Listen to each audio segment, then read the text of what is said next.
This is Steve Weintraub with Collider. I'm here at the Cinema Center at the Toronto International Film Festival. I want to give a huge thank you to Range Rover Sport for being our sponsor this year. It's allowing us to cover all sorts of movies like Bring Them Down. I was like wait, Bring Them Down. I really want to start with congratulations. I think you two might book another movie after your performances in this film. It's possible. Bring Them Down too. Right. Yeah. Bring them down more. More generational trauma. Bring them further down. Right, exactly. Yeah. Below. Yeah. What's funny is I'm joking around about this, but the movie's kind of serious, dealing with real issues. But I hate doing this, but no one will have seen the movie yet. So how have you been describing it to people? Kind of serious. Kind of serious comedy. It's kind of a mythic story about two warring farms that share a mountain, and a little disagreement escalates into something which becomes more violent and brutal, really. And it's a kind of a exploration of generational trauma and toxic masculinity. I'm curious for the two of you. So you're reading the script for the first time. What was it that you really responded to and said, "Oh yeah, I really want to be a part of this"? Do these work? They work, right? I swear to you, they're working. I mean, yeah, I loved the script when I read it, and visually it was beautiful as well, and getting the lookbook, and I wanted to do something intimate and fucking, sorry. Oh no, you can curse. It's fine. Feckin', intimate and challenging and physically challenging, and yeah, I was just on board from the get go, wasn't I?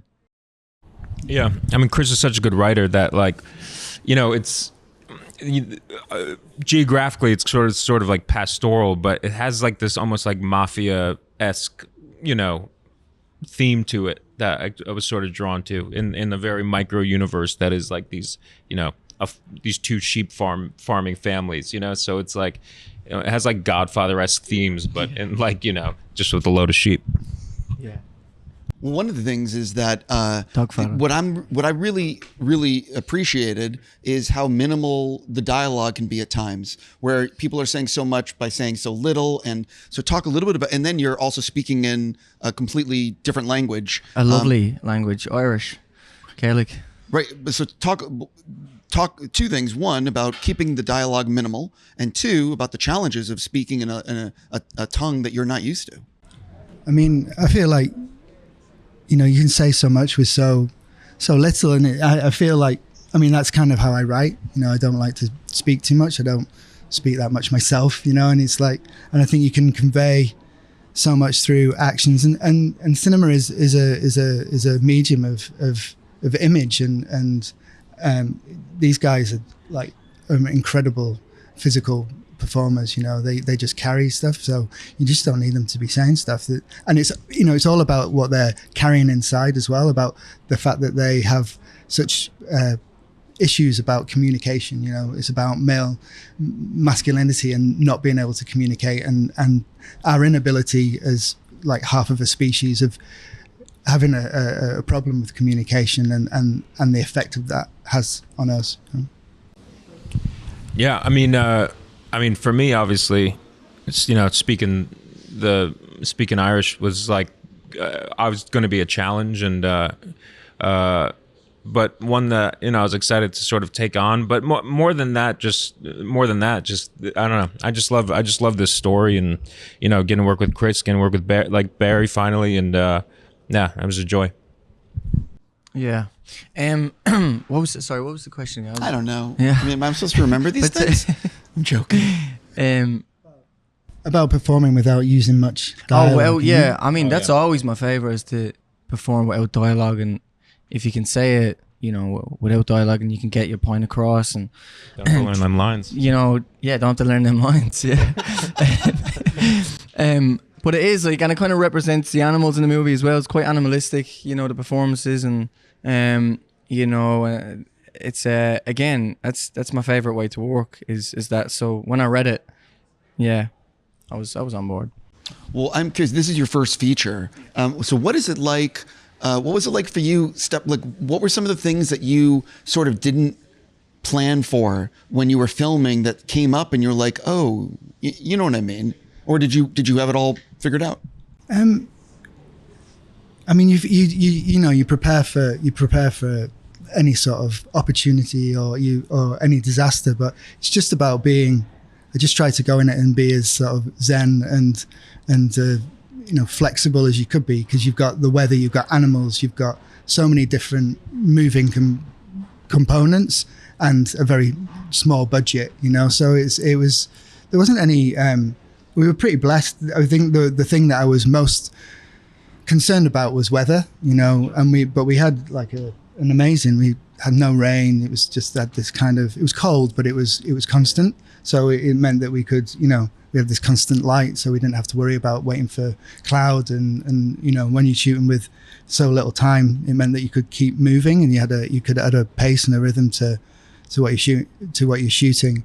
But on the flip side, we didn't have any rain and we didn't have any wind, and I was relying on that for the soundscape, because there's a lot of space, there's a lot of silence, and we wanted to fill it with something. So, but yeah, I mean, it was just a joy to, like, these guys are so incredible that you try to interfere as little as possible, because what they give you is going to be golden, and I wanted it to be.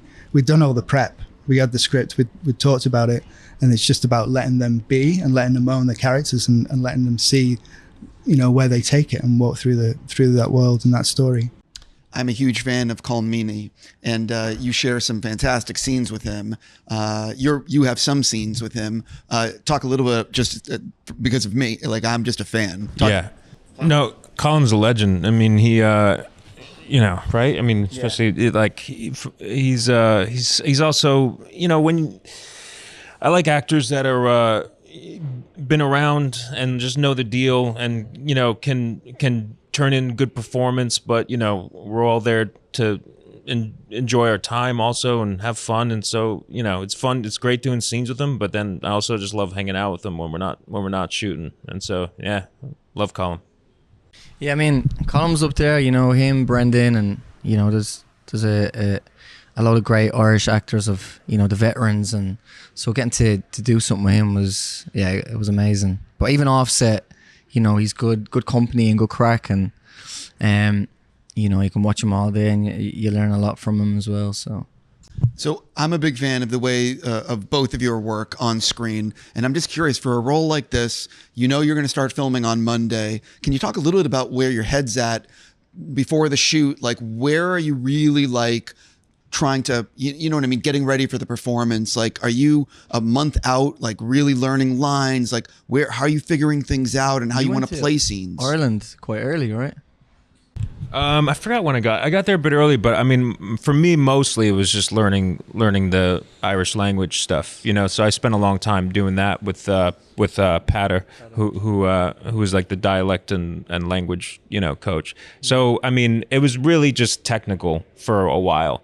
And then when it came to shooting, I don't know, I just trusted the energy that was there, so I can just sort of show up and play, you know what I mean? So like, in terms of like thinking like it's a Saturday and we got to shoot on Monday, I just sort of it wasn't so much of that, but the months before it was just sort of getting the accent down and getting the language down, and that was probably the hardest thing to do. Yeah, I mean, like question being, what's the process, right? So you're going to start filming on Monday. Like, how early before the shoot are you really thinking about things? How much is it like the month before? About an hour before I get to set, literally. You did 2 hours with the sheep. Yeah, we did. Yeah, we did some sheep wrangling. Yeah, I mean, for me, it's just kind of fitting into that part of Ireland, because I don't come from there. I come from the city, and so I wanted to understand the logistics and the manner and the tone, and so again familiarizing myself with the area and with the sheep, and making that second nature to me. I mean, it's all part of it, isn't it? Sure. Yeah. So this is for all of you guys, and I've been asking it in all my interviews because it sometimes leads to fun stories. So you see the shooting schedule in front of you. What day do you have circled in terms of I cannot wait to film this, and what day is circled like how the F are we going to film this? All of them, how the F. And then, I mean, like a favorite scene that you... Yeah, like what was a day you knew you were really excited to film? Chris, what would it be for you? The crash. The crash was fun. But it was we had to do the chase and the crash and the aftermath in one day, and so we'd like prepping, and every time they had to move the cameras on the vehicles for the chase, it was taking an hour and 15, hour and a half. So it was just sort of this level of vibration and stress. And then we did the crash, and we only had a small window for the full aftermath of Chris coming to the car, checking on Barry and Paul, bringing them out, and then driving away. And we just didn't know how it was going to happen. But the way that the truck crashes sort of was just amazing. Sort of went out of frame, hit this tree in this way that it just meant that we got through the next scene in like about an hour. It was fantastic. The bit that I was dreading was the night shoots for the sheep massacre, because we didn't have enough time. It was scheduled as 4 night shoots, and we ended up with 3 split days, and it was just like. And the sheep were being difficult, weren't they? The sheep weren't doing what they were difficult. Yeah. But it was just like, yeah. Oh, I want you to answer, but then I have another thing. Well, I think the hardest thing, like even just working with like just sheep and a shepherd dog, you know what I mean? Like I was like, how is this gonna work? You know what I mean? Like I never, most having dialogue with a dog, I was the dog had dialogue? No, I had dialogue. I had to sort of command the dog, But okay, so we had this farmer Pat. Farmer Pat, who it was his dog and his sheep, and basically he had all these commands for the dog, but Pat had a very specific accent and voice, so I had to sort of give the dog commands and try to sound as much like Pat as I could, which was if you heard him, it was wild. It's spot on. Yeah, it is. It became like a tick. Yeah. It actually did become a tick. Yeah. Yeah. I was going to talk. I always talk about editing because it's so important to how a film comes together. So you get in the editing room with your footage. What ends up happening after the first friends and family screening? Did you make any big changes, or was it like little it's tweaks? Yeah, it's kind of minor, really.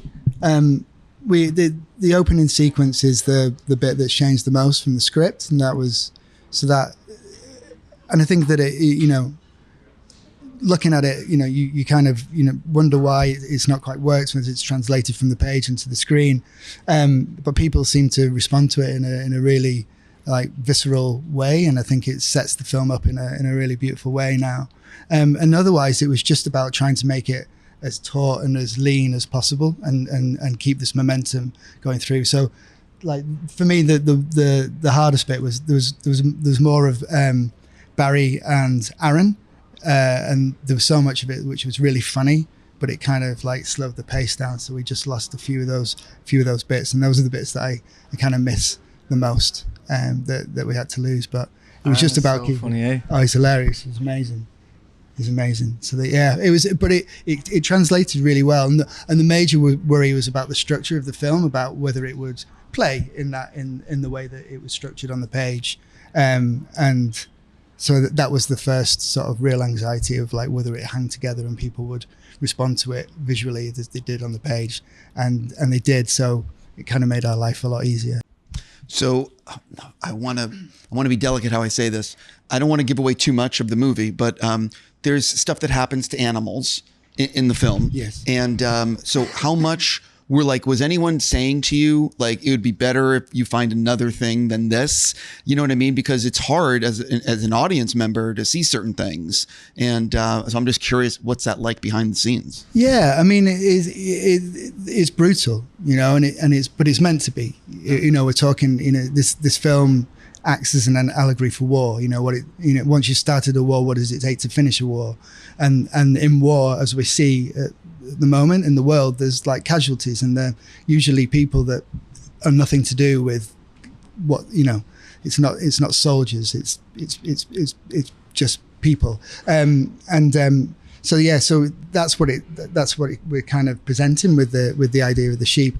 And we know that it's going to be, we as viewers, when we see something happen to human beings in films, we kind of like, you just take it, it happens all the time. But when we see it happening to animals, it has a very visceral reaction, and we have a very visceral response. But we did it in a very, the sheep you see in doing sheepy things, and then everything else are sheep puppets and VFX, and we worked, Well, I will say to you that I never, as an audience member, I was like, it is true, because you see violence against people in movies all the time. But when it's with an animal, it has a very, it rips to your core. Yeah, completely. And I think it's an important question that we're posing to the audience. Why do we feel like this about animals? Why do we not feel like it when we see it happen to human beings? What's happened to our empathy? Where it should feel the same for both. Why does it feel different? And why are we happy with that, or why are we accepting of that? Sense of innocence, really. That's Yeah. Oh, that's very true, actually. Yeah. What you hear at the Toronto Film Festival, when you were making the film, at any point where you're like, oh, this is getting into festivals, we're going to be at TIFF and celebrating the world premiere? No, I was like, I'm just happy to. We actually did say that, didn't we? Yeah, I think we had the conversation. Day one. Wait, did you really? Yeah. Get hands in, everyone. Yeah, we Going did. to We actually Toronto. said that. Yeah. That's crazy. I can't We said remember. that. I like, you're being completely sincere? Yeah. That was like, we said that. I said that at least. I think I said that. Yeah, I don't know. that was Did on I your say- own. Did you say it? Nah. I No. didn't say It was said in Irish. No one understood. Chris understood. Yeah. Yeah. Colm didn't. But we did say, I mean, you always say that about movies when you start them, right? Like, I think everyone had aspirations for what it could be, but when you're in the middle of it, you don't know what that is. You just want to create something which you're proud of and that you can stand behind, and then hope that other people start responding to it. And it because of the things that we just talked about in terms of the animals and the nature of the story and how muscular and brutal it can be in times. You just don't know how people are going to respond to it. And if it's going to connect and people in the right way, that it feels like we're doing something which has weight and asks serious questions, and not glorify or fetishize things which are unpleasant, You definitely don't do that. No, it's not. So for all three of you, you guys are here as like the face of the movie, but there's so many people behind the scenes that have worked on this to enable you guys to be here. So for each of you, who's like an unsung hero, someone who helped make this movie that you sort of want to shout out and say, hey, this, you know what I mean? I mean, I could shout so many people. I mean, my producers have just been exceptional, and like they've dragged this ship over a mountain, Ivana McKinnon, Jacob Swanheim, Ruth Tracy, Julianne Ford. They've just been incredible supporters and amazing. But my DP, Nick Cook, my editor, George Cragg, who helped me put it back together again, they've all been exceptional collaborators. I'll shout out Pat the farmer. hey, Pat the Farmer. Yeah. Eddie Ray, the animal handler. Oh yeah. Yeah. Eddie's a nice lad and does all the animal handling in Ireland. Something about this is that how much were you, as your first film, thinking about like all storyboarding everything? How much are you figuring it out in the moment? You know what I mean? Because you want to make it as cinematic as possible, but you only have so much time. Yeah, I mean, I didn't storyboard, I shot list. So I'd sit down and break down every scene with my DP. We did a lot of work about about the language that we wanted to use, from going from sort of static shots, then track and dolly, then handheld, track and dolly, static. So there was a language that we were using, and that sort of dictated how we approached each scene, each sequence. But it was also, I don't like to be too tied to storyboards, or you want to see what these guys do, and that's like certainly as a debut filmmaker to have like these guys is like, at any point in your career to have these guys is a coup. So as a debut, you just don't want to like meddle too much. Let's see what they do, and then find the within your language the best way to photograph them. So it was quite fluid like that. I'm almost out of time. If you don't mind, I need to ask the two of you individual questions. I'm very excited about something called the Peaky Blinders movie. And so what can you tease about that? When do you start filming? And the part two, I'll start with that. Yeah. I start on, I don't even know really when I start. I think like end of September, 28th, 29th. But yeah, someone asked me, did I read the script yesterday? I was like, I mean, I wouldn't be attached if I didn't read the script. But yeah, I'm excited. The script is brilliant. Excited to be with Killian and Rebecca. But yeah. Yeah, I'm be very fun. Yeah, I'm so curious because what people don't realize, what Killian's told me is like that show was made for like $5 and a roll of duct tape, and like they were actually have a budget now to like make the movie. Yeah. You know? $10 and a duct tape now. My other thing for you is I am very curious if Matt Reeves has asked you to save any dates for next year. That I can't say anything on because it just goes everywhere. But yeah. But that's why I ask it. Yeah. And that I'm going to stay quiet on because, yeah, I've been told to stay quiet. So Yeah. I have a feeling if I was a betting man that either in this upcoming thing next year or the one he makes after that, you would be a part of it. I'm just throwing that. I'm just smiling. Yeah, exactly. I'm just saying that. You know, so I definitely have a few things for you just real quick. I am so looking forward to Wolfman because of Lee. Talk a little bit about what it was like making that. Yeah, it was a haul. I mean, it was a lot of prosthetics, you know, and a lot of time in the prosthetics chair. But you know, we did it old school style, which I appreciate. You know, and Aryan, who was the designer for that, I thought sort of designed a scary, beautiful, but like tragic looking creature, you know, for it. So I'm excited. I'm really excited for people just to see that work. And no, yeah, it's a fun, scary, tragic film, and I'm excited for people. Looks to see amazing. I just watched the trailer. Looks amazing. Yeah, well, I think that because he's the one who's writing, directing, is why I'm so looking forward to it. Yeah, no, he I think he did a great take on definitely his version of what that story could be. You know, it's sort of yeah. I mean, if you liked Invisible Man, I think then you're definitely gonna like this. Yeah. Also, I loved Upgrade. Yes. I don't know why I said Upload. But he's got a lot of Lee's got a lot of like tricks up his sleeve, especially visually. You know what I mean? With that, like he made that for not much money, and there are some fight sequences in that film that are brilliant with the way the camera moves and how he choreographed certain things. And again, they didn't have much money making that. Yeah. He's good at sort of The Invisible Man was some tricks. Great. Yeah. That was great. Yeah, so good. this is the reason why. But Yeah, I also have to talk about John Michael McDonough. And I want to say the title right, which is Fears the Rider Australia Day. Is that the right title, or am I wrong? Fears the Rider. Or is it just Fears the Rider? I think so, yeah. Yeah, so what can you tease people about that one? I think the tease is that I don't know. I actually don't. I'm not sure if that movie's happening. Oh, so it's still like one of those. I got it. Yeah. Okay. So that's not like I'm not being coy. Sure. That was actually genuine. Did you film it? But I love John. No. No. Oh. No. It's one of those that like could happen. It could happen. Yeah. Then I'll switch to something else. The main reason why I think Craven could be good at JC. JC is very talented, and so and he's told me that it's rated R. Has some. I don't want to say what he's told me.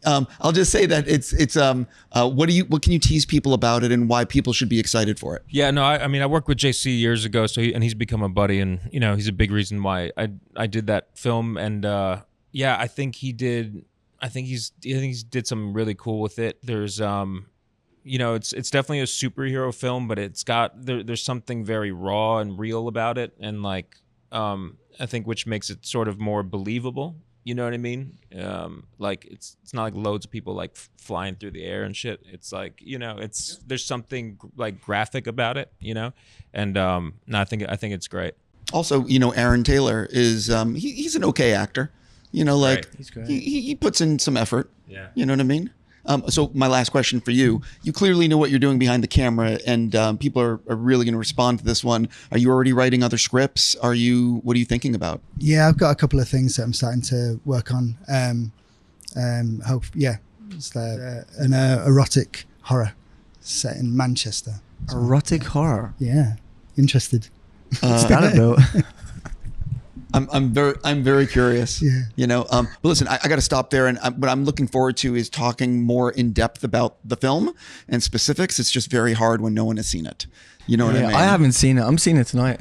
Really? Yeah. I think you might like it. Yeah, I think I think I'm a producer on it. You're good. Yeah. Oh, wait, thanks.